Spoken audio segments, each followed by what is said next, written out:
I do like it. There's a little kick to it at 1st, and then it just gets better and better. And yeah, it's good. Okay, I don't have any mic, and nobody's back there. Alrighty, Good. Well, Didy. Chuck's not in either. Yeah, oh, excuse me. Excuse me, I'm just gonna put my little butt through here. Oh, I made it. That was the Reinhardt. Okay, Sarah. I don't know if we have any mic. I'd like to start, but I don't think I have a No, because we have to one. give her something for her face. It's not staying on, like you told me. And this is a new guy, so he Thank doesn't you. know. Thank So I'm you. trying to take care of that, but he went to look for it. So Okay, so I'll just wait when they get back. you can ask Polly to turn it on. Oh, Polly. Hey, Polly. Hi, Zach. Oh, you're awesome. Yeah, right. Could you turn my mic on? What's that? Could you turn my Oh, mic yeah. on? Thanks. Yeah, how you doing? I love the lasagna. It was really good. It's got a little kick to it, but What mic is that? Number one? Like one, yeah. Which one? um, Check it now if you want. good. Try it now. So then if I start, is that okay? Or do you want to wait? Oh, Well, don't go right to us. I mean, just say we're starting in a couple minutes. gotcha. Yeah, we'll be. Gotcha. Okay.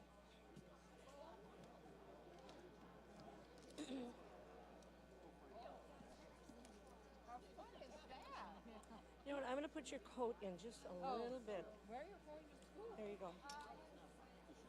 Hi, how's it going? Good, how are you? Glad you're here. Yeah, me too. Thank you. Good night. It's a great group. Good. God just put me. Oh my gosh, it's amazing. And I might miss they're for a here little while. somewhere. But that's what I found her. Jeannie's gonna help me find Yeah.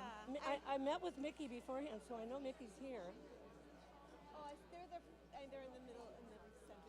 Yeah, their table's full. I'll sit with you here. Okay. Enjoy.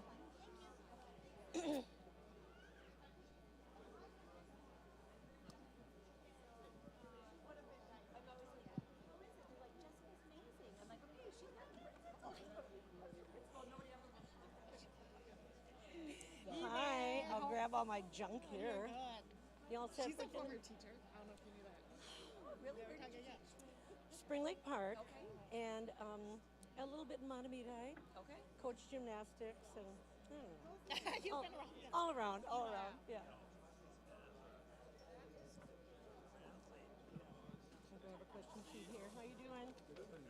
We got two more first responders. One is a park ranger, national park ranger, and the other is a nurse that trains nurses in trauma. Cool. I'm looking at our time Any here. special I could probably retire. No, no, you can't. You cannot age either.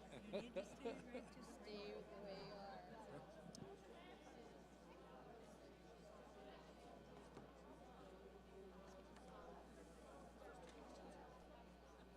Do you have first responders on Wednesday nights for the services?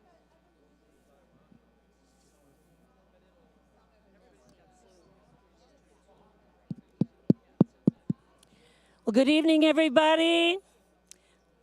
Let's see. Oh, there we go. I'm a former FIAD teacher, so do I need a mic? I don't know. Yeah, here we go. But welcome, everyone, to LifeU. If this is your first time here tonight, welcome. There's a sign-up sheet in the basket. We'd love to have your information.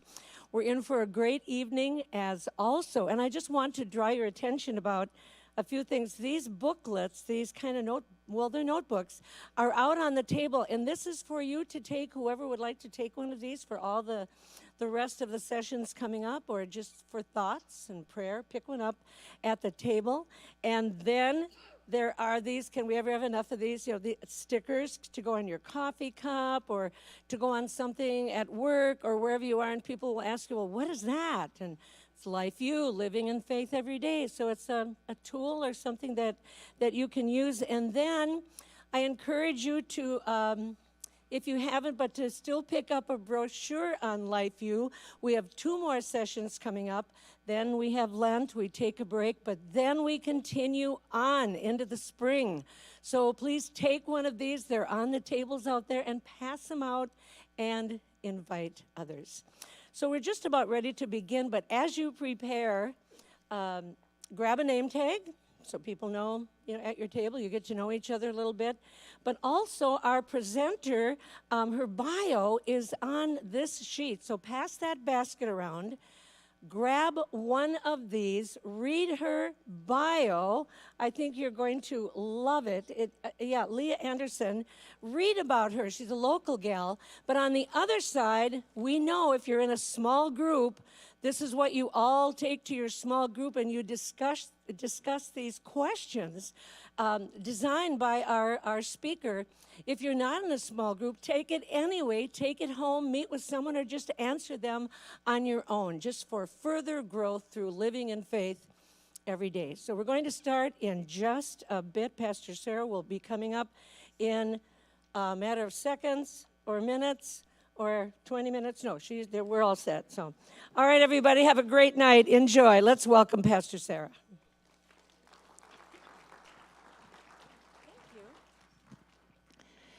Good evening. What a delight to see each and every one of you here. I know we all come from different places, different spaces, carrying a lot in our hearts and our minds. So let's just take a moment to center ourselves and begin in a word of prayer.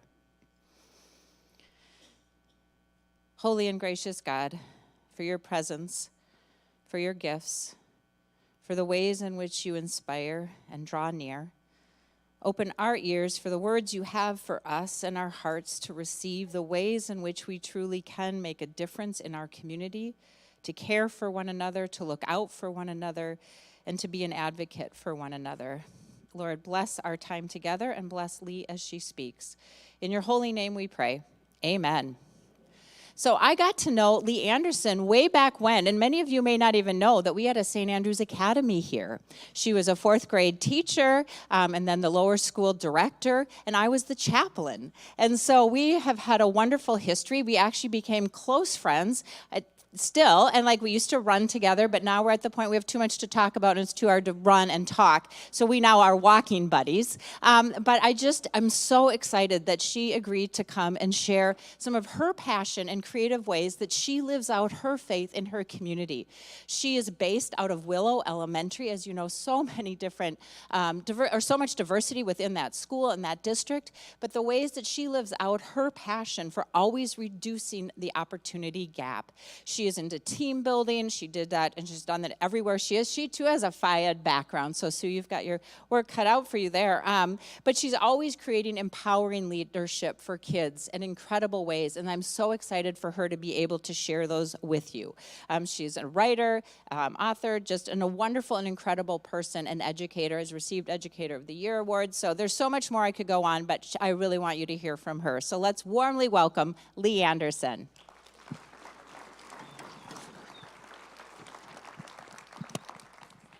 All right, well, thank you. I'm excited to be here. I'm inspired by you folks who come out on these cold evenings on Wednesday nights to learn and grow in your faith, and it's an honor to be here with you tonight, and so thank you for the invitation.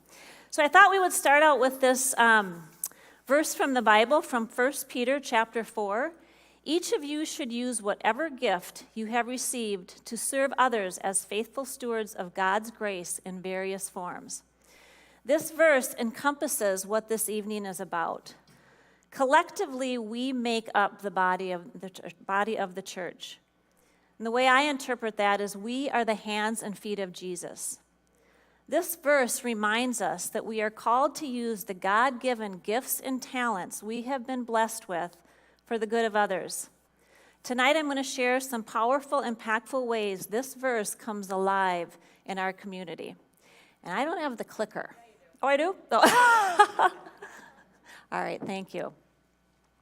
So when I began at Willow Lane 16 years ago, I had no idea the level of diversity that existed in our community. Willow Lane has over 12 languages represented. We are a beautifully diverse school. We consider the diversity one of the many strengths of our school. I also had no idea the level of poverty that existed within our community, not just White Bear, but the surrounding communities. I grew up in White Bear Lake, and I was completely unaware of the level of need just miles from my house. I had a little girl when I started teaching at Willow, and she was in 2nd grade, and at about 10 o'clock every morning, she shut down. She wasn't having anything to do with learning. And so when I dug into her situation a little bit, I learned that the night before, her dinner was often those ketchup packets from the McDonald's right down the street. Her body was running on empty. Learning was not on her agenda. And as I dug deeper into many of the stories of the students I had, especially the stories of the kids that struggled, I thought, how in the world do these kids ever catch up when they're born so far behind the starting line?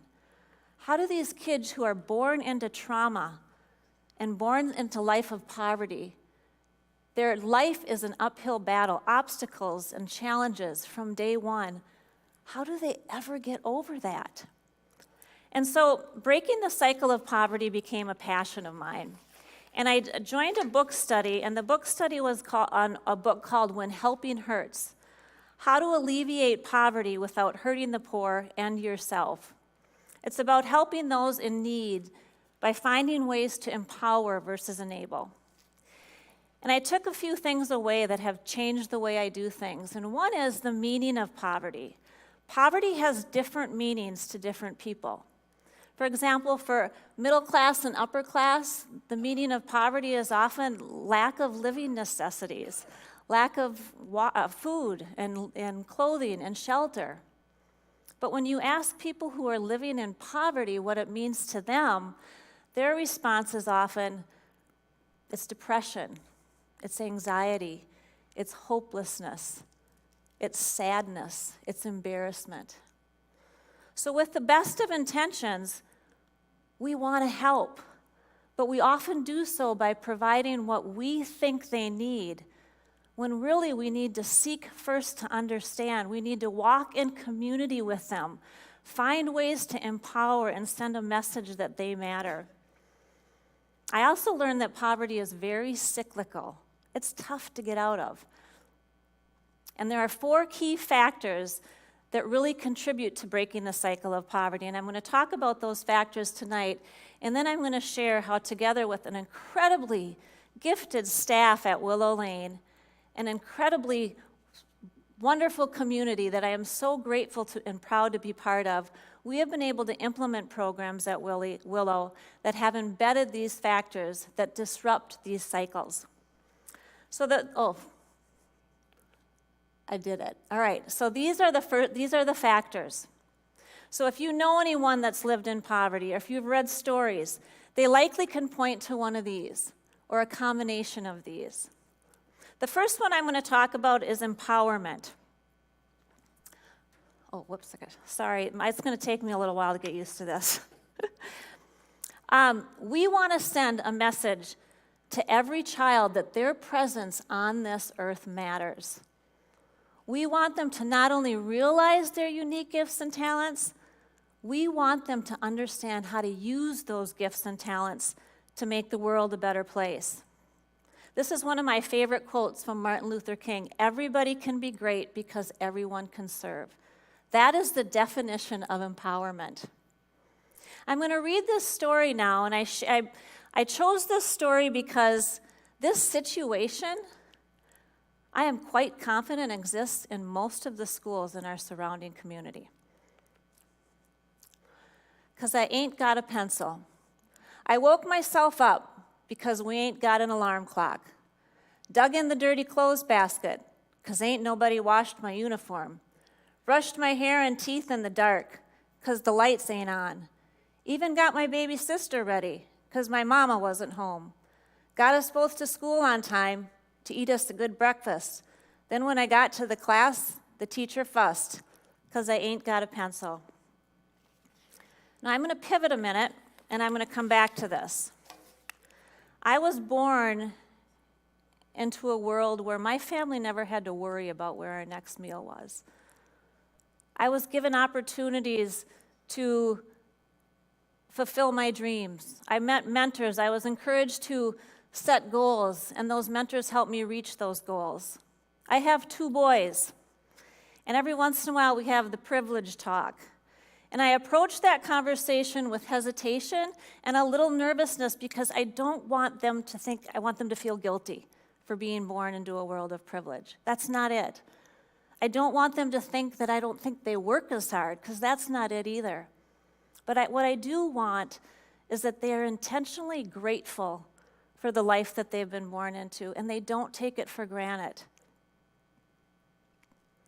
I want them to...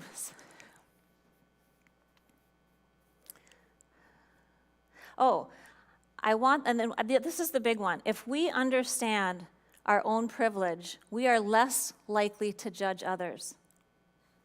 We are less likely to have biases towards others.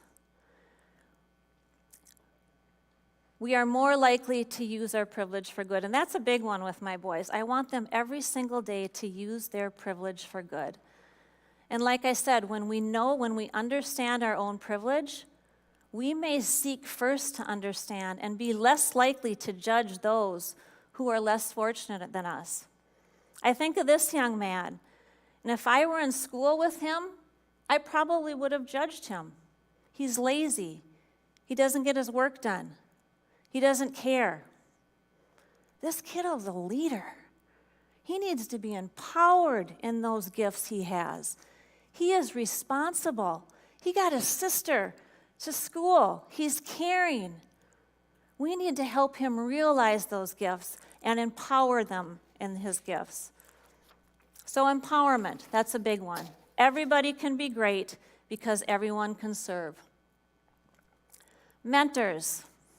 I'm sure you can all think of someone in your life who has made a difference. Someone in your life who challenged you, inspired you, motivated you. We all have someone in our life that has done this.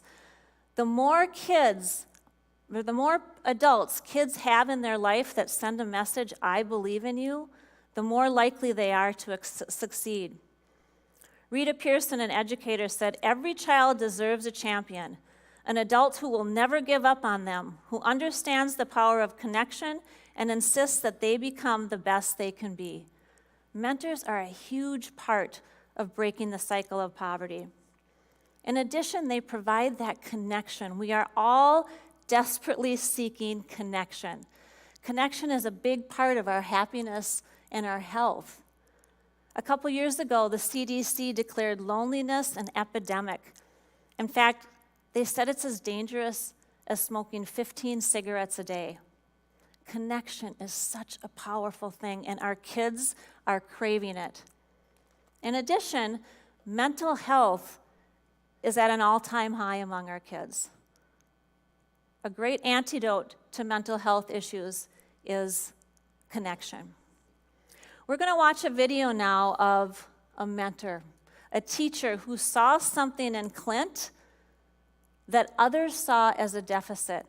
And watch what happened when he empowered Clint in his strengths. I have a lot of memories from when I was a child. One that's always stuck out to me, though, was when I was about 10 years old.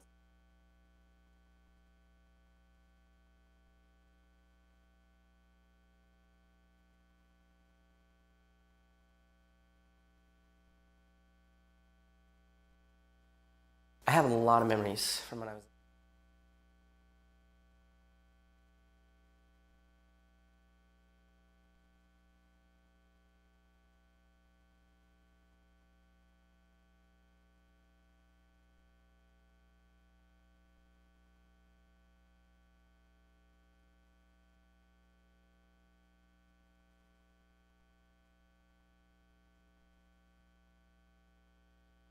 I have a lot of memories from when I was a child.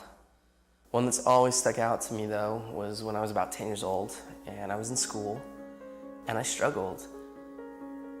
And I didn't struggle with English, math, or science. I struggled holding still. And I would try to listen and focus and process ideas, but I couldn't help myself. And to be honest, I would sit there and then I would just start tapping. And the students in the class would look at me and they'd say, "Hey, stop tapping." A lot of the time, I didn't even realize I was doing it. And then eventually even the teachers got after me and they would yell at me and they'd say, "Clint, you have to stop tapping." It got so bad that I got sent to the principal's office for tapping. And he said to me, "Okay, maybe when you go back to class, just try sitting on your hands." And so I did. I went back to class, and when I felt myself starting to tap, I did this. I sat on my hands. And that worked for about 5 seconds.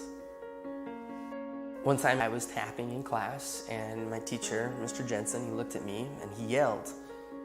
And he said, "Clint, stay after class." And I thought to myself, this is it. I am done. Now, I've always been the type of person that believes that a single moment in time can change a person's life. And this was one of those moments for me. And I will never forget it. And so I was sitting there with Mr. Jensen and an empty classroom. And he walked past me and he sat next to his desk and he said, "Clint, come here. I want to talk to you." And as he looked me right in the eye, he said, "Now, I need you to know something. You're not in trouble. But I do have just one question that I have to ask you." And he asked, he said, "Have you ever thought about playing the drums?" And in that moment, Mr. Jensen, he leaned back and he opened the top drawer of his desk.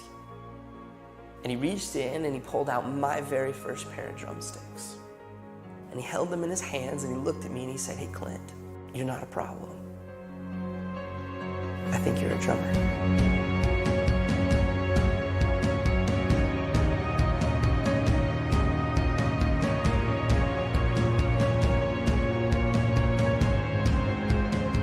And from that moment on, I've never put those sticks down. I've toured, recorded, and played drums all over the world. My whole college education was paid for with drumsticks in my hand. Just because of a single moment in time when somebody believed in me and he saw something in me that I didn't even see within myself. And from that moment, I learned that there's a difference between being the best in the world and being the best for the world.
School.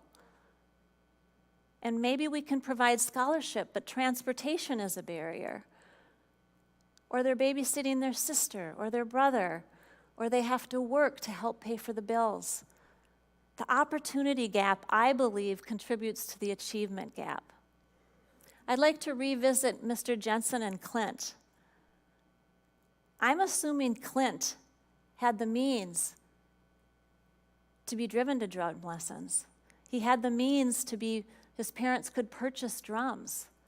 I think of all the little kids that they don't have that opportunity. And they're led to believe that they are a problem because they can't live out their dreams through opportunities. So the opportunity gap is another big one. All right, so now I'm going to share some programs that we have at Willow, because, like I said, of the staff and the unbelievable community, there's no way these programs could exist without a lot of the folks in this room. And the programs we have embed the key factors that do break the cycle of poverty. The first one I'm going to talk about is the Minnow Tank. The Minnow Tank is a program where it's all about helping kids realize their gifts and talents and using them. So the kids learn all about service to others first. They learn teamwork. They're put on teams. They learn how to fail together. They learn how to succeed together. They learn how to praise and encourage. They learn all the different ways that they can serve others. We practice it. And then they learn about all the different needs in the world. And they identify an area where they're most passionate about. It's typically either environment, diseases, animals, or poverty. So if they could make the world a better place, then which one of these areas are they most passionate about? And so once they decide, they're put in teams of 4. And then they're assigned a local charity. And then they're assigned a community coach. And that coach comes in and works with them for about 6 weeks. There's 6 sessions, 6 45-minute sessions. And we have a pool of about $2,000. It's kind of modeled after the Shark Tank. And these teams get together and they try to persuade the judges to use this pot of $2,000 for their charity. So instead of like the Shark Tank, where they're trying to pitch it for something they created, they're trying to pitch it for a charity that they're passionate about. And how it started was several years ago, a man came up to me at Don and Telly's when the kids were working, and he was so impressed with the kids, and he said, I want to give each kid $5. And I thought, well, that's a great way to enable them. When you donate to Willow, we aren't just going to give it. That's enabling. We find ways to empower kids through these donations. So we had that $5 per kid, and I had kind of a vision, like, wouldn't this be cool if we could raise enough money and then kids could have that team experience? They could have a real live coach. They could learn all about the needs in their community. Wouldn't this be cool if we could do something like this? We could bring in judges, and they learn how to present, work together. But that's a big ask. We have to raise this money. We have to get community coaches. So I was talking to Sarah about it on one of our walks. I'm like, I really want to make this work. Oh, I got a group of guys that meet every Friday for Bible study. So I met with them, told them all about it, and they said, yeah, we'll write the checks. We'll be the coaches. They came in and were the coaches for one of our first times doing Minnow Tank. Someone else said, talk to the White Bear Rotary Club. So I went and met with them. They're like, yeah, we'll sponsor this. We'll provide the funds, and we'll also provide the coaches. And then Subaru got involved. So now every year, the 3rd and the 4th graders get to have this opportunity. They learn the power of serving others. They learn the power of teamwork. And they learn gratitude. That's another big part of it. So that is the Minnow Tank. 3rd and 4th grade. And I'm glad you said that, because when I first mentioned it to this group of guys, one of them said, I have a 3rd grade granddaughter. Do they have the wherewithal to do this? And I thought, you know what? It was a great question. But we underestimate what kids are capable of. And we set the bar high at Willow. And we provide the resources and the support to help them not only reach the bar, but exceed the bar. We don't lower the bar. And a lot of times what happens when kids who struggle, kids who are in poverty, a lot of times that bar is lowered. But if we send a message that we believe in you and we give them the support they need, they'll get there. The other thing, if you ask any 4th or 5th grader at Willow Lane, what is the most important question you will ever ask yourself? I wish they were here to tell you. Their response is, how do you use your gifts and talents to make the world a better place? How do you shine your light on others? They all interpret it different ways, but they know through Minnow Tank, they know that that is the most important question, and we practice that every single day. empowerment. In addition, two of the most common factors in happiness and health, in addition to connection, is serving others and the ability to show gratitude. So those are intentionally taught through Minnow Tank. But again, never would happen if the community didn't show up for our kids. Now I'm going to just show you, we just finished the Minnow Tank in 4th grade, and I'm going to show you the teams that placed. This is Team Wishing Well. They won $250 for Make-A-Wish. And the winning teams call the organization, so they called Make-A-Wish, and yesterday a representative from Make-A-Wish came to Willow, and they presented her with a check for $250. We have the Willow Lane Advocates. They felt that the equipment at Willow Lane stunk. So they pitched to the judges, we need new equipment, and we need it because our kids will be healthier. So they did a great job persuading the judges to use some of that money for Willow. Second place, the Sleep Tight Champions, My Very Own Bed. So they won second place last year and this year. And so those are the teams, and then those are the coaches. And Michael Allen, the guy on the left here, he founded My Very Own Bed. So he came out a couple weeks ago, and the kids presented him the check for $500. And then our grand champions this year was Habitat for Humanity. They won $750, so it was pretty exciting. And now I'm going to share some impact statements from the kids. This is scary for them. Going up and presenting in front of 6 strangers is very scary for them. So this opportunity, though, allows them to recognize what it feels like to step out of your comfort zone. So they go in and they're scared and they're talking to each other, we got this, and they're really encouraging each other, and they walk out and they're like, that was amazing. It's a great lesson in what it feels like to step out of your comfort zone. That's where the growth happens. That's where the magic happens. And so these are some of the impact statements that I've taken from thank you letters to their coaches. I was shaking when I went on stage, but then I noticed my team really needed me, so I just started talking like I was a bulldozer. I had no idea there were so many diseases, and any help, no matter how much, is important. I learned how good it feels to serve others. I never had a coach before, and all of a sudden they were just ripped out of our lives. This story I have to share because this was this year in December. The coaches came back. The kids presented in November, and the coaches came back in December for the gratitude gathering. So the kids each write a letter of gratitude to their coaches, and they shower them with gratitude. I bet half the kids were in tears. These coaches spent 5 to 6 hours with these kids. And the connection they built in that small amount of time, the kids were so sad. And Hope, I'll never forget, she had to go into art after, and she's like, I've never had a coach before, and you put them into our lives, and all of a sudden you rip them out.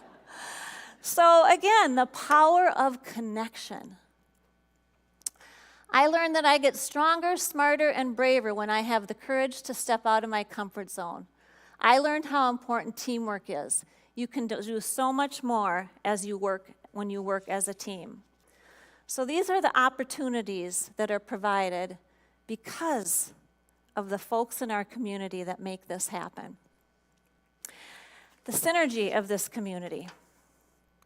There were a couple coaches that were so inspired by the kids. They got to know the kids. They were so inspired, but how grateful they were, how hard they worked.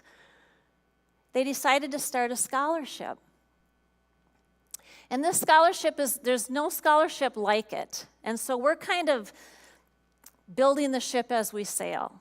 And so each year we pick 3 Willow Lane 5th graders who really emulate those Minnow Tank values of perseverance, gratitude, teamwork, and service to others. We award them a scholarship for when they graduate from high school. But what is so special about this scholarship is they are assigned a mentor when they leave Willow. So from 6th grade to when they graduate, they are assigned a mentor. And that mentor, and I'm going to show you a picture of these mentors are doing a great job. They meet once a month, and they're doing a great job continuing to empower these kids. These were our first scholarship winners. These kids are in 6th, 7th grade now. Holly and Maggie, Dylan and Billy, and then Avery and Lizzie. And I wish I could tell you more of their stories. The resilience some of these kids, they all show incredible resilience. But some of them, their lives is just a constant uphill battle. But yet they're still so grateful for what they have, and they work so hard for what they have. So because of these two men, now we give scholarships and mentors to these kids that are so deserving that likely would not have that opportunity. And now as more people hear about the scholarship, we first told the kids, you're going to get $3,000 when you graduate from high school to go to college. We now think we can maybe provide full rides.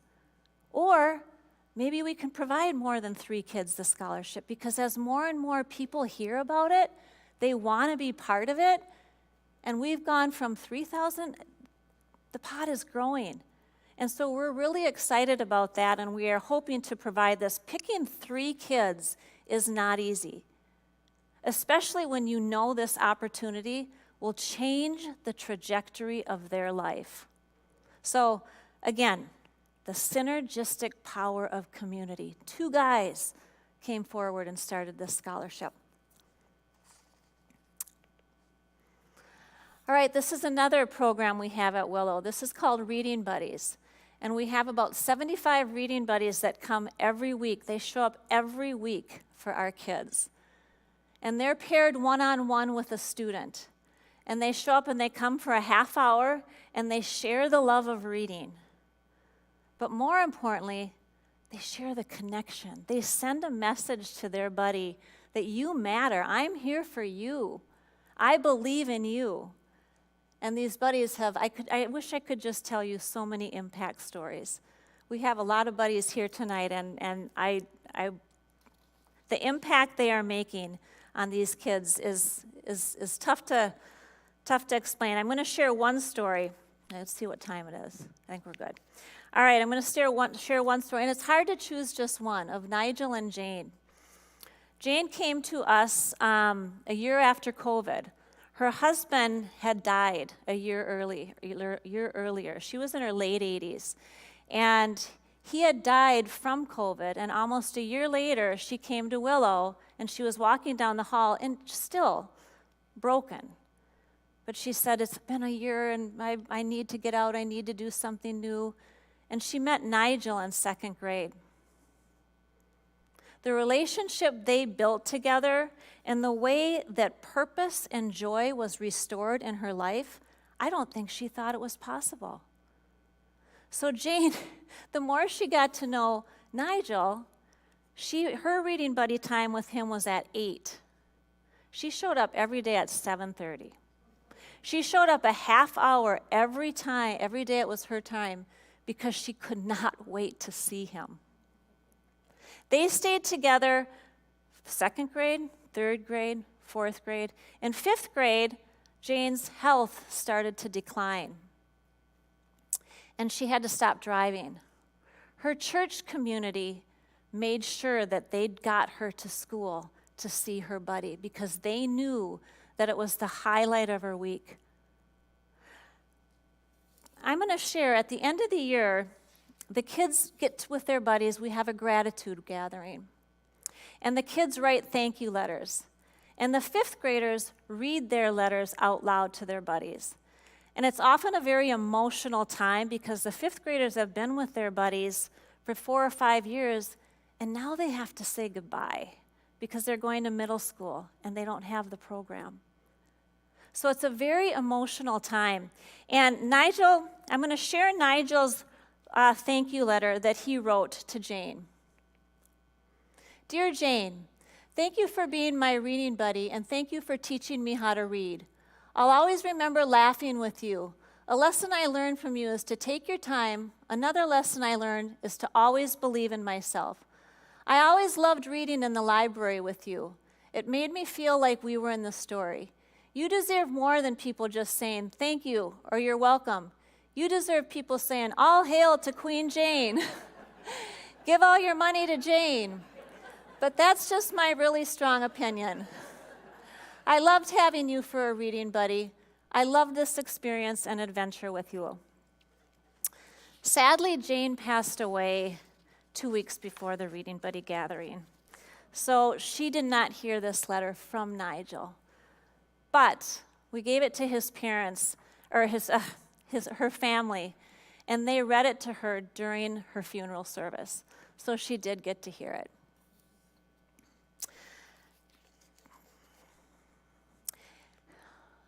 Another powerful way to get involved, the businesses in our school, in our community.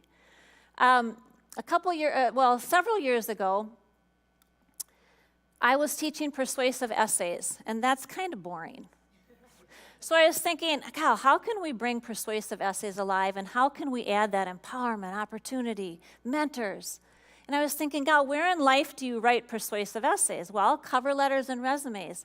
Well, wouldn't it be cool if we could find a business and kids could write cover letters and resumes, and they could apply to that business, and then they could interview for the job, and then maybe work at the business? So I went along County Road E here, and I knocked on door. I didn't knock on businesses, you just walk in. And I talked to the owners or whatever, and I shared my vision all excited, and they kind of looked at me like, one of those, we'll call you, don't call us type thing. And I went to Donatelli's, and I shared the idea, and I'll never forget, Trish and Steve were owners at the time, and Trish was like, come on back, we'll talk about it. She didn't hesitate. Let's do it. So now every May, the 5th graders at Willow are the servers, the cooks, and the hosts at Donatelli's. They are right now in the process of writing their cover letters and resumes. And that's empowering. When they see what they're doing on paper, that's an empowering thing. They are so proud of themselves after their cover letter and resume is done. And in March, the Donatelli staff comes and interviews the kids one at a time. So they learn those formal interview skills. And then in May, they work. So if you're not doing anything on Tuesdays in May from 11 to 1, come to Donatelli's. I guarantee you, you will not forget the experience. So even the businesses are part of empowering these kids in our community. So please go to Donatelli's. They are amazing. And this is just another example of, these are our reading buddies. Cover letters and resumes have to be perfect in real life. So our reading buddies come on in, and they work one-on-one with each student to help them edit their reading buddy or their cover letters and resumes. All right, this is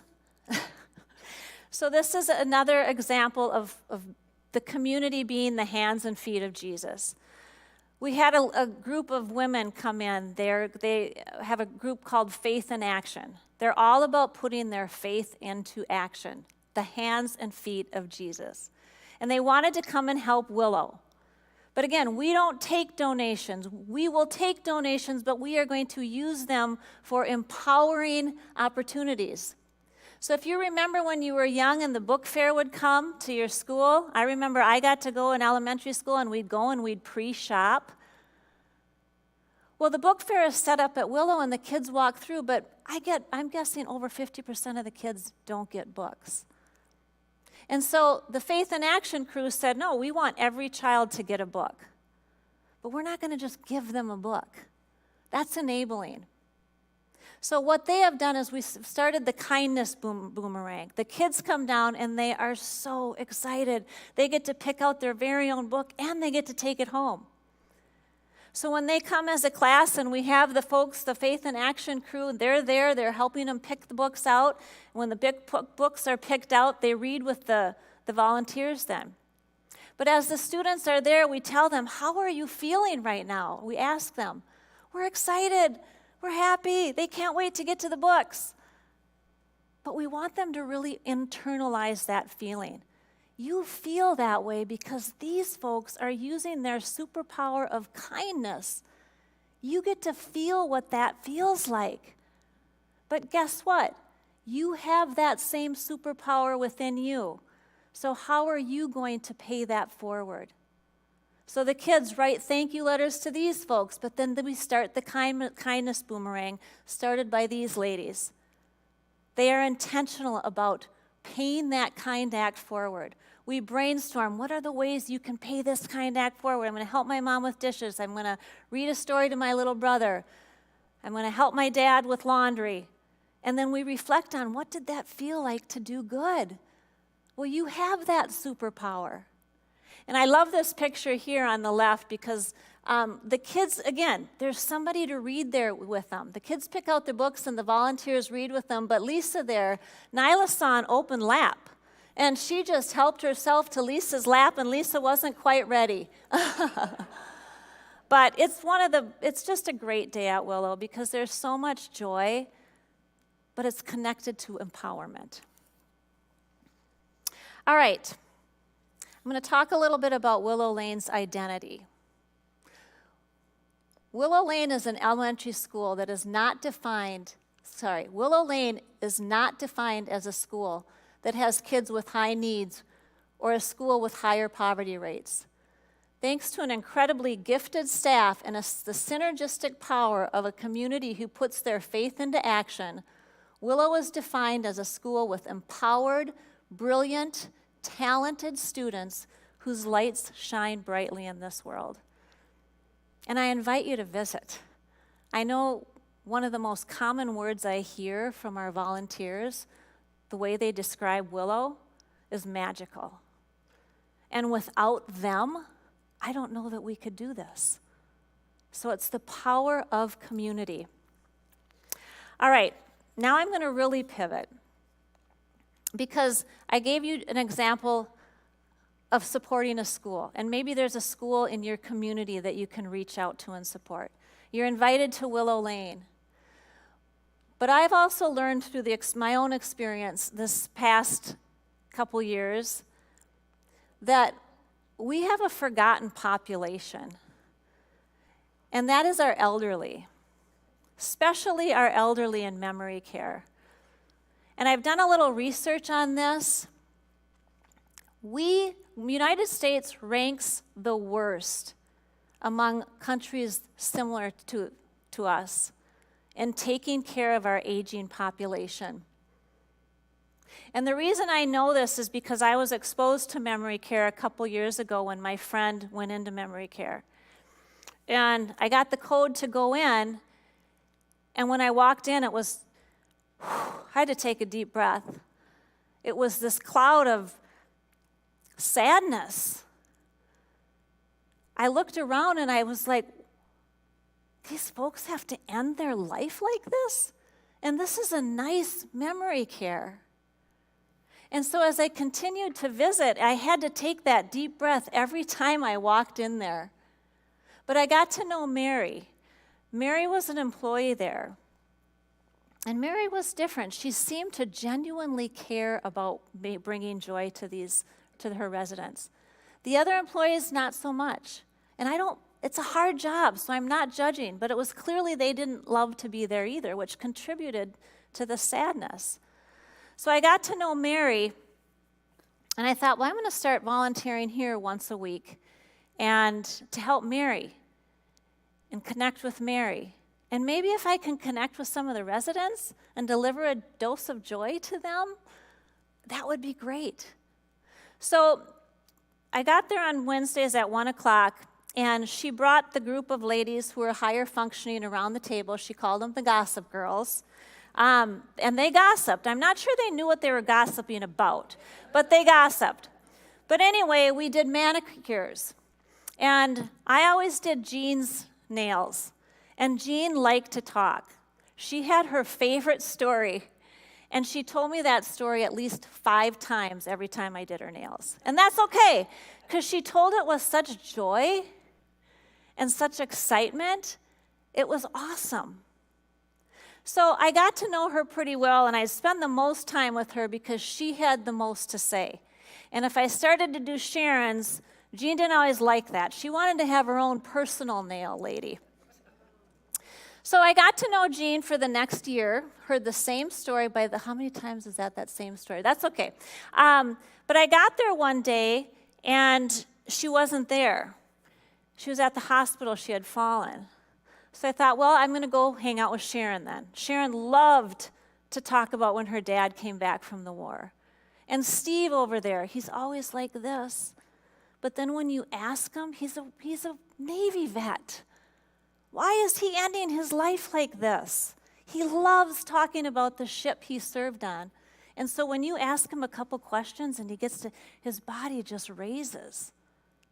He gets one visitor a month.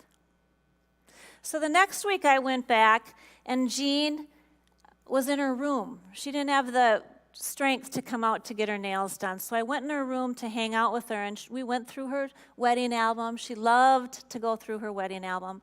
Heard the same story over and over. Not as much enthusiasm. She was quiet. She was tired. I get there. No, I don't. I'm ready to, on a Tuesday, the following week, I'm at school, and I get a text from Mary. And she said, Jean's not going to make it through the day, and she wants to say goodbye to you. And I thought,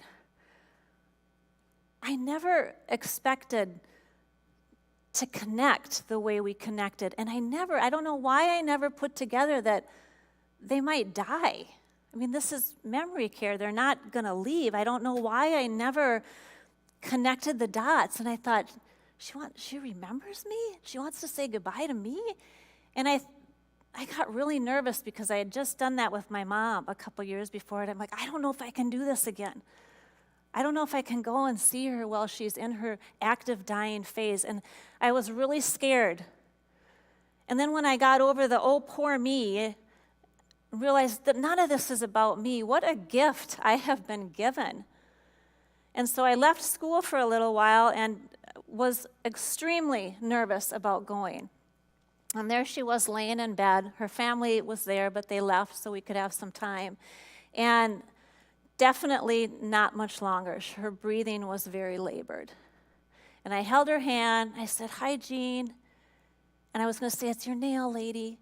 But before I could say that, she said, you're here. My nail lady's here. Never in a million years did I expect that. 1 hour a week. I have the privilege to have Wednesdays off, and I give 1 measly hour a week. And what frustrates me is when I leave the memory care, I often walk, it's not far from my house. There's 4 churches within a 1-mile radius of that memory care. And if as churches we are the hands and feet of Jesus, where is everyone?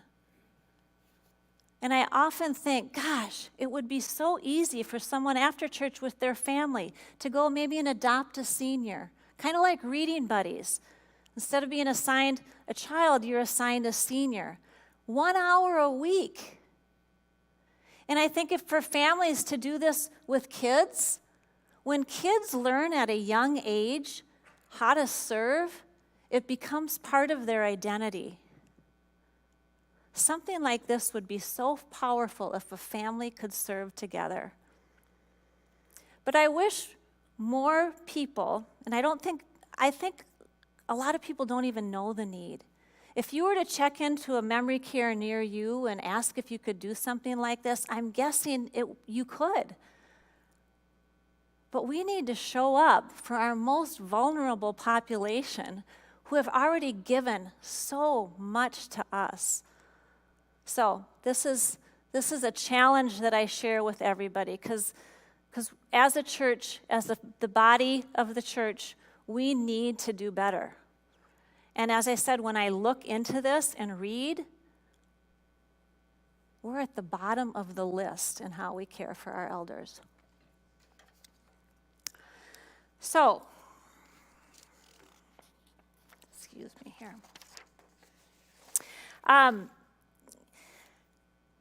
There are ways to get involved. In fact, I was at Willow today.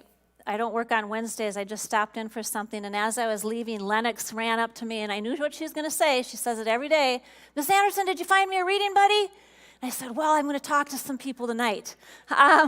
So there's hope for Lennox. But I get that question every single day, and so I wanted to provide this. If you are interested, if any of this sounds interesting to you, whether it's a reading buddy, whether it's a minnow tank coach, we always need minnow tank coaches. Maybe you want to be a minnow tank judge. That's pretty fun. Maybe you want to be part of the scholarship. I need mentors.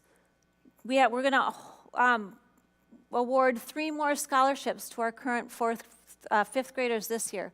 I'm going to need mentors for them for the next 7 years.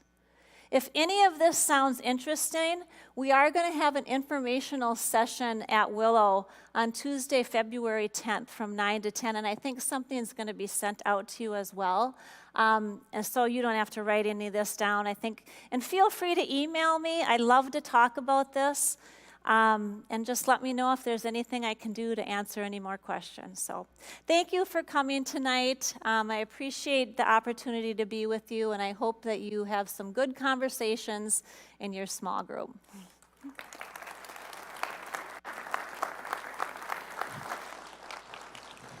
Thank you, Leigh. Now I hope you can see why I was so excited to have her come and share, because she inspires all of us that with whatever gifts and passions we have, these little things that we can do that can make a huge difference. And that call to kindness, but the call of serving others and having gratitude, I mean, it's just a beautiful way of showing that being lived out. And I loved the whole talk about we all have a superpower, right? And for us, it is the Spirit.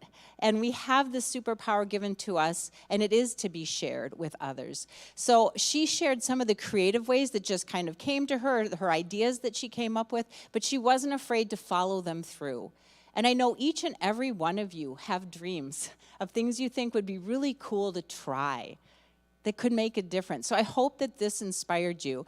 And if it's not at Willow, at Matamidi, at Stillwater, at whatever school, we all know the village right here on our very own property, right? Like we can all think of a place that we can give, but I want it to be coming from your heart because you can see how this could be so cool.